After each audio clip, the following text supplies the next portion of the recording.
Hi, it's Mo McKenna, and I'm bringing you my first Moments with Mo, exploring ways to be more human and productive in work and in life. So, for this first episode, I thought I would talk about appreciative presence. Often we can focus a lot on the process of appreciative inquiry, but really it is the being of appreciative inquiry that is that. And I think the concept of having an appreciative presence is just so extraordinary and is an important part of the work that we do. I came across the story of two tennis players a couple of weeks ago. Naomi Osaka, who's 21, and I think she's number 2 in the world, and Coco Gauff, who is 15. And they were playing in the US Tennis Open. And I shared this on my Twitter account, and the quote that I had was, "On Labor Day weekend, these two young women are good examples of what we need in leaders today: humility, caring, focus, and appreciating not just each other, but those who help them to get there." And what you can see if you're looking at the slide is that there's 4 photographs that was in my tweet. And the first one was at the end of the game, which Naomi won. She walks over to the net to shake hands with Coco. And then, as she said later on, she said, "I looked into her eyes and I could see tears welling up, and I thought, she's only 15. Now, for those of us who are quite a bit older, Naomi is only 21. So for her to have that an appreciative presence, to be there, having just won the game, and then to have that empathy for that young woman, I thought was extraordinary.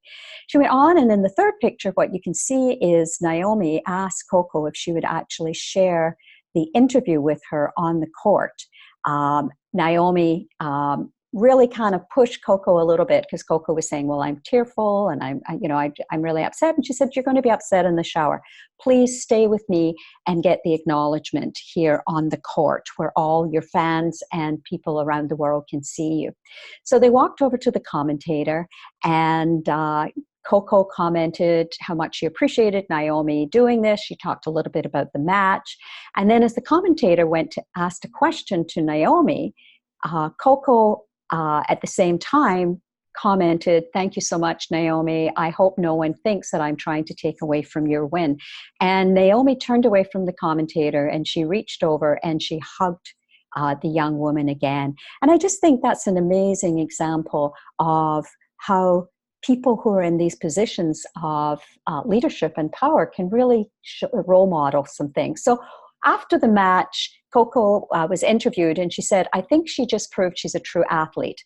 For me, the definition of an athlete is someone who on the court treats you like your worst enemy, but off the court can be your best friend." I think that's what she did for me tonight. So what were the behaviors that I saw? And the first is EQ, awareness of self and others, intentional thinking and acting, humility, empathy, respect. I mean, Coco really appreciated and respected the fact that Naomi had the empathy for her. There was kindness on both parts. There was a reciprocity, and there was a both and. They could show that you can be a competitor and a friend. And I think as a facilitator, we are the instruments of change. Change starts with how we show up and behave. And I think these two young women are wonderful role models for us. I came across another quote, which I think is so important today when we have a tendency to want to lift each other up. And this says, "Seeing each other as equal rather than placing one another on podiums that are adjusted in height based on success is how we relate to people that helps us to produce extraordinary results in life." And so I think, Naomi showed that by not elevating herself, but bringing herself and Coco together. What was also interesting is that Naomi also, before she turned to speak to the commentator, turned around and reached out to Coco's parents and her coach to acknowledge what a wonderful job they had done in raising such a great player. Again, a wonderful example of humility and someone who really was sharing the world stage. So do you want to learn more about appreciative presence? There is a great book that just got published this year by my good friends Claire Lustig, David Chiquette, and Bernard Tolick, and it's called Appreciative Inquiry to the Power 5, How to Unleash the Full Power of Appreciative Inquiry. What I'd like to share with you is in the book, the center for their AI5, Power 5, the very first one is Discovering Appreciative Presence. And I really encourage you to buy the book and read it. And what they've done is they've divided the term appreciative presence into 3 parts. The first is creating an inclusive and generative space.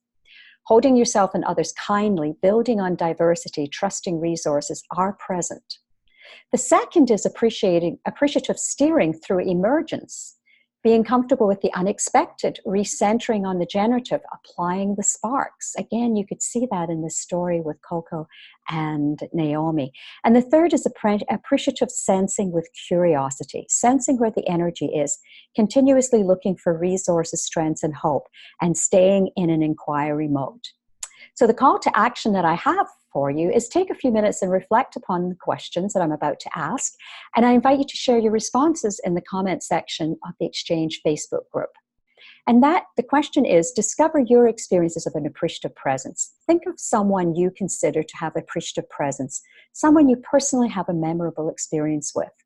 What did they say or do that had that impact on you? What radiated from them as they were interacting with you?